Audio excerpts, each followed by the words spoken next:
오늘은 어머니의 마음이라고는 제목으로 말씀을 증거하겠습니다. 언제 들어도 우리의 마음에 평안함을 주는 단어, 또 언제 들어도 우리의 마음에 잔잔한 감동을 주는 단어, 어머니란 단어죠. 어떤 이가 이런 말을 했습니다. 사람들에게는 만 가지 소원이 있지만은 어머니에게는 단 한 가지의 소원만 있다. 그 단 한 가지의 소원은 자식이 잘 되는 것이다 라고 했습니다. 사람마다 많은 소원이 있지만은 어머니에게 소원이 무엇이냐 그러면 백에 백, 천에 천 어머니 모든들은 다 그럴 거예요. 내 자식이 잘 되는 것입니다. 그렇죠? 자식이 잘 되는 것만큼 큰 소원이 어머니가 없습니다. 우리 모두의 어머니들 한번 생각해 보십시오.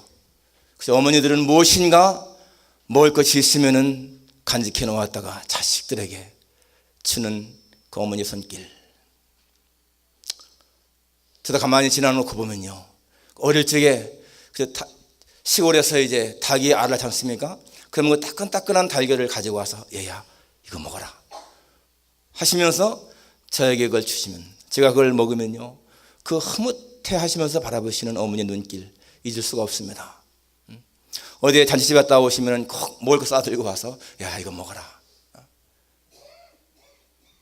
혹 학교에서 늦게 오든지 밤에 늦게 오면은 그 겨울 이불 속에다가 밥을 밥그릇을 넣었다가는 꺼내주시면서 찾으시는 어머니.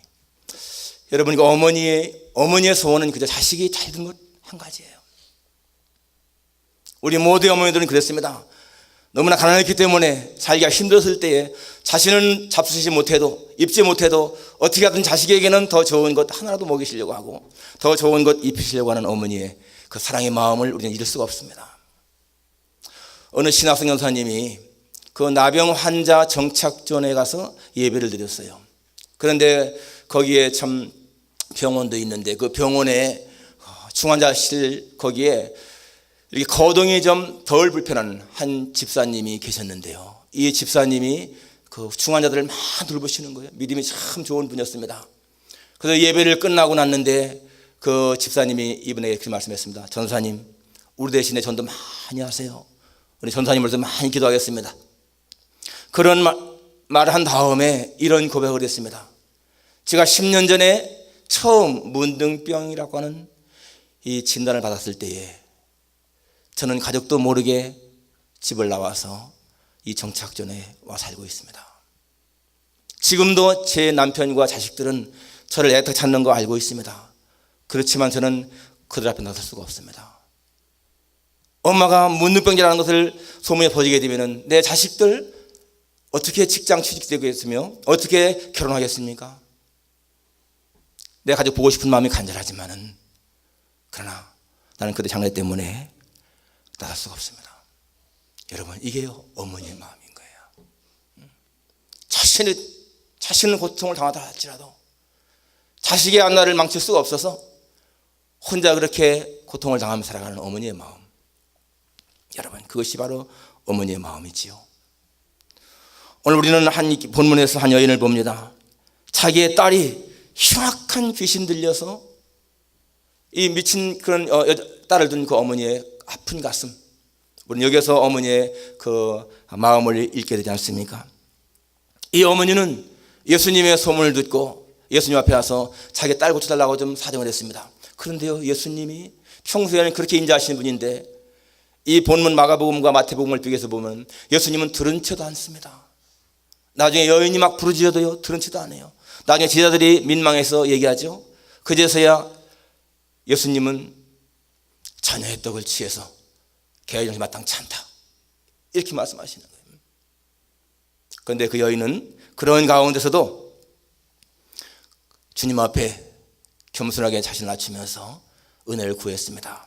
그리고 마침내 이 여인의 딸이 고침받는 그런 것이 오늘 본문의 내용인 것입니다. 오늘 여기서 우리가 볼 수 있는 어머니의 마음.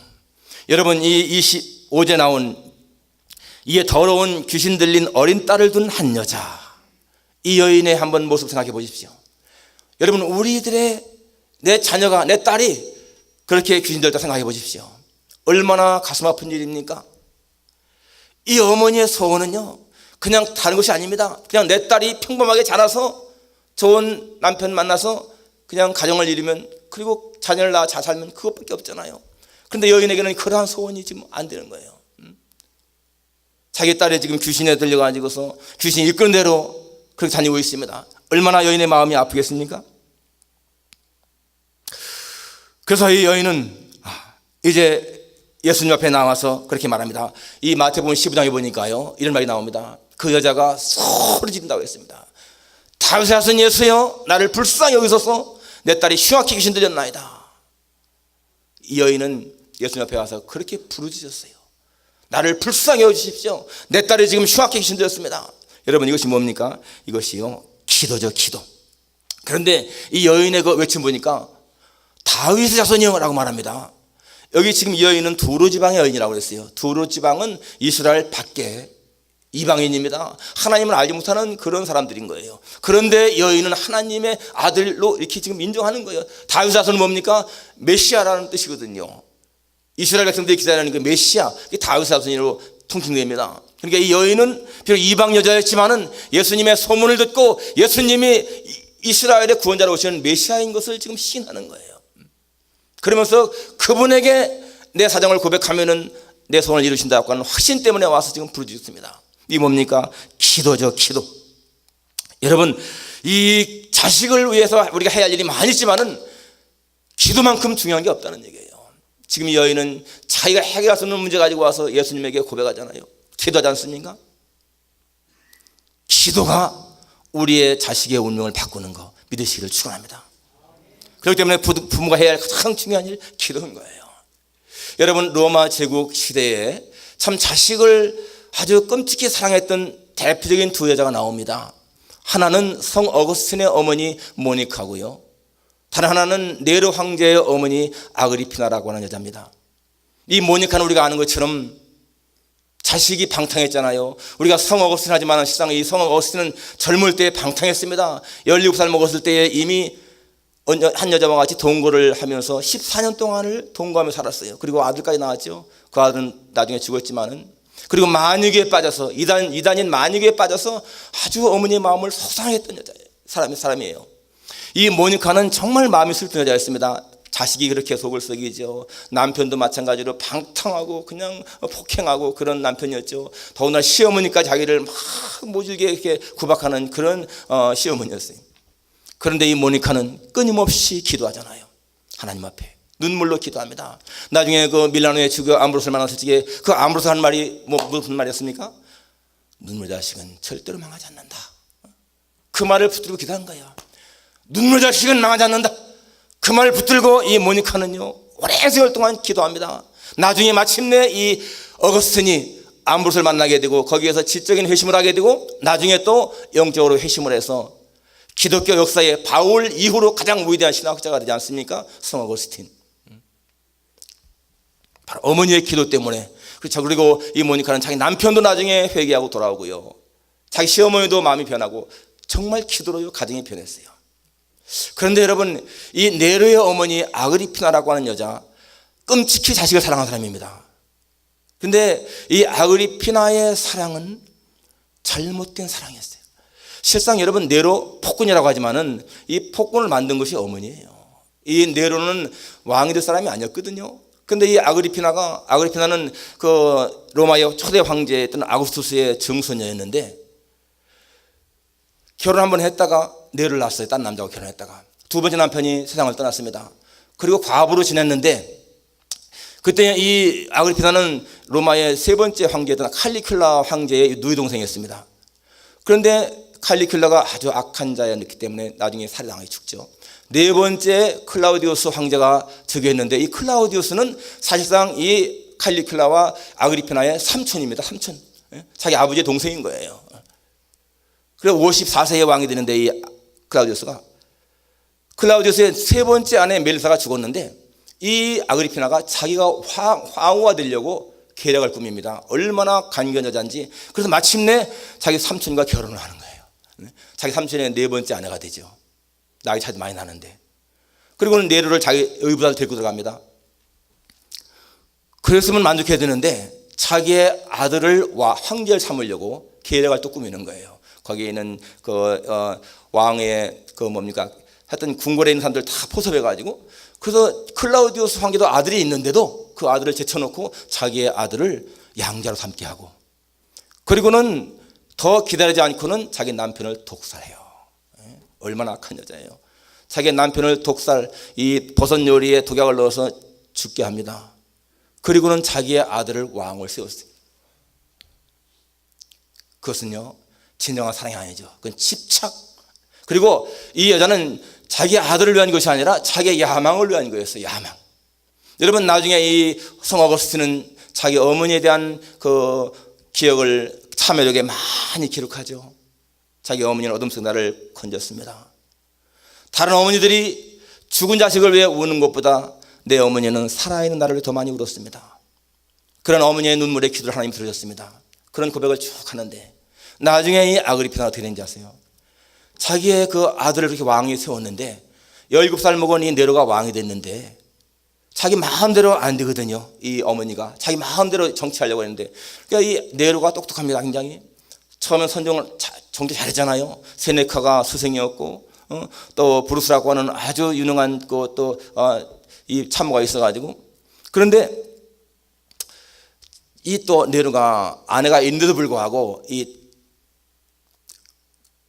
노예 출신의 여자를 사랑했어요. 그래서 그 여자와 결혼하려고 그러니까 어머니가 반대했죠. 그러니까 반대하는 어머니, 자기의 말을 사사건건 간섭하는 어머니를 죽이려고 계획됩니다. 그리고 마침내 정말 나중에 자기 어머니가 44세 젊었을 적에 자기 부하를 보내서요, 살해시키는 거예요. 자기 아내를, 어머니를. 그러니까 나중에 이 네로가 폭군이 된 것은 자기 어머니께 죽이고, 나중에 자기 아내를 죽이고, 자기 스승 세네카까지 자기에게 만들고, 그러한 것 때문에 폭군이 됩니다.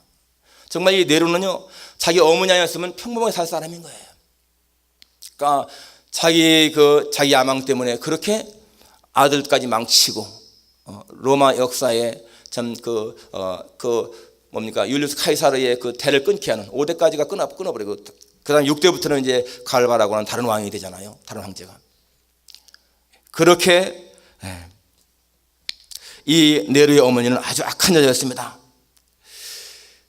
어머니의 영향이 얼마나 중요한 것인가. 그러니까 자식을 모니카처럼 그렇게 방탕한 자식을 위대한 성인으로 만드는 쓰는 그것도 어머니의 힘인 것이고, 근데 평범하게 살 수 있는 그 아들을 그렇게 나쁜 자식으로 만드는 것도 어머니라는 거예요. 이 세상에 여러분, 기도의 위력, 누구의 기도든지 위력이 있지만은, 그러나 자식을 위한 어머니의 기도만큼 큰 위력이 있는 것이 없습니다.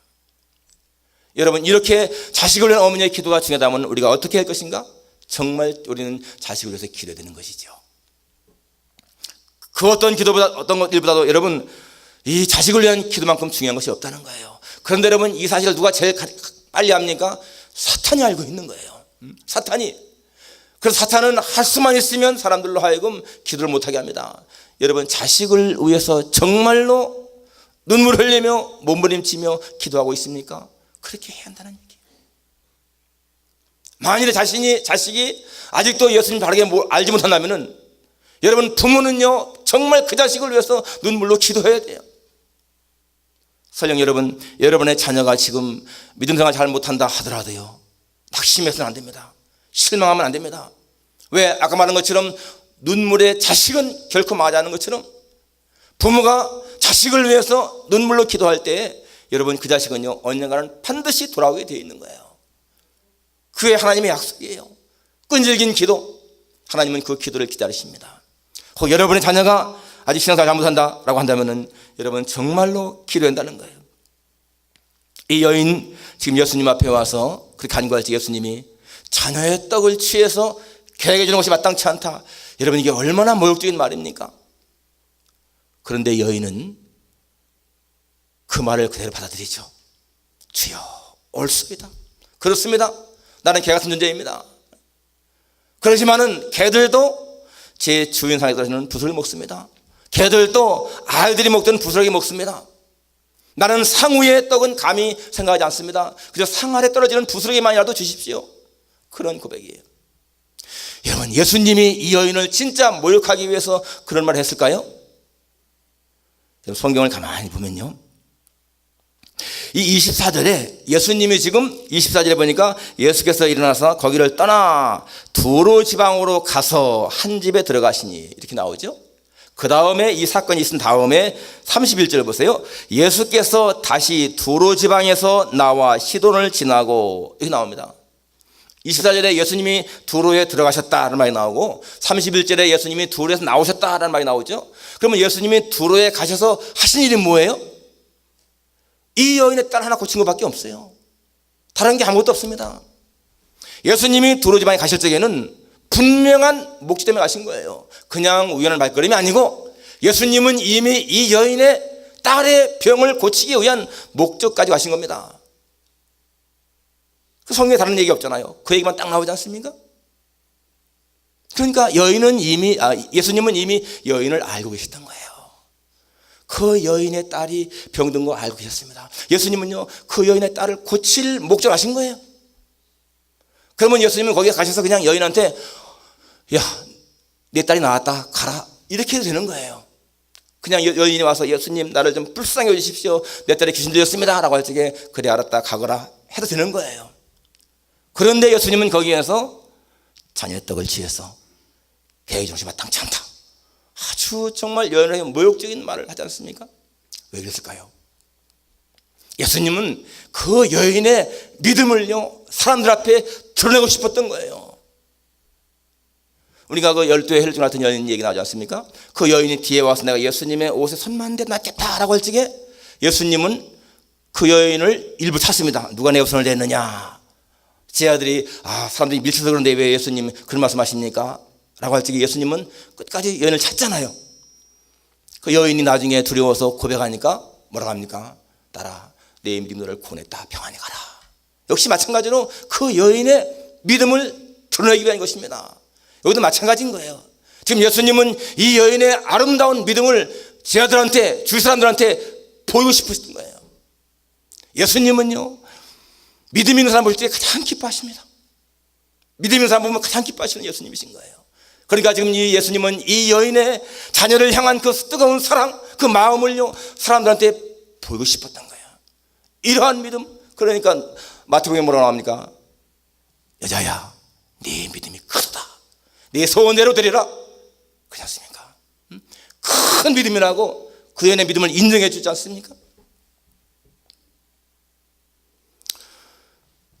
이 여인은 예수님의 그런 모욕적인 말 들었을 적에